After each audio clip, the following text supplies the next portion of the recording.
ભારતના મત્સ્યોદ્યોગને વૈશ્વિક સ્તરે વધુ મજબૂત બનાવવા ઉપરાષ્ટ્રપતિ સી.પી. રાધાકૃષ્ણનના હસ્તે લેટર્સ ઓફ ઓથોરાઇઝેશનનું વિતરણ કરાયું હતું, જેમાં માંગરોળ મહાવીર મચ્છીમાર સહકારી મંડળીના સભાસદ દામોદરભાઈ ચામુડિયાને ઉપરાષ્ટ્રપતિ સી.પી.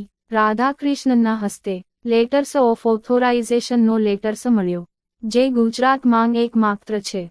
ઓરિસ્સા યુનિ ઓફ એગ્રીકલ્ચર એન્ડ ટેકનોલોજી દ્વારા ભુવનેશ્વર ખાતે આયોજિત કાર્યક્રમમાં દેશના દરિયાકાંઠો ધરાવતા રાજ્યોમાંથી એક સહકારી મંડળીના સદસ્યને આ લેટર અપાયા હતા, જેમાં ગુજરાત રાજ્યમાં માંગરોળ બંદર સ્થિત મહાવીર મચ્છીમાર સહકારી મંડળીના સભાસદ દામોદરભાઈ ચામુડિયાને આ પ્રતિષ્ઠિત લેટર્સ પ્રાપ્ત થયો છે.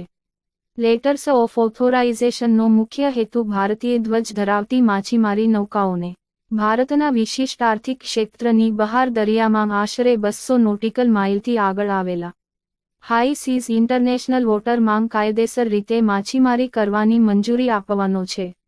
રિપોર્ટ જીતુ પરમાર, માંગરોળ.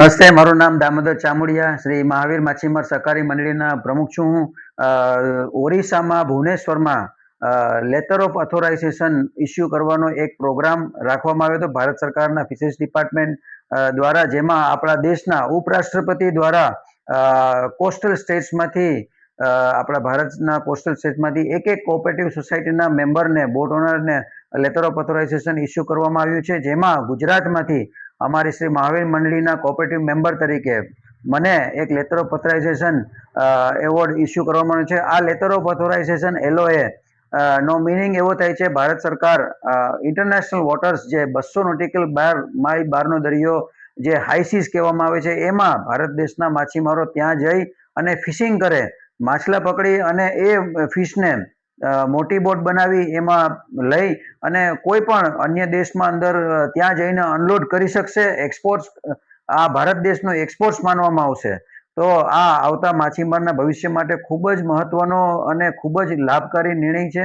આજની તારીખમાં ત્યાં મોટા મોટા વિદેશી જહાજો ફિશિંગ કરે છે ઇન્ટરનેશનલ વોટર્સમાં, ત્યાં આપણે પણ જઈ શકશું, ફિશિંગ કરી શકશું અને એ માલને જે તે દેશમાં રિક્વાયરમેન્ટ હોય ત્યાં અનલોડ કરી એને ભારતનું એક્સપોર્ટ્સ ગણાવી શકશું.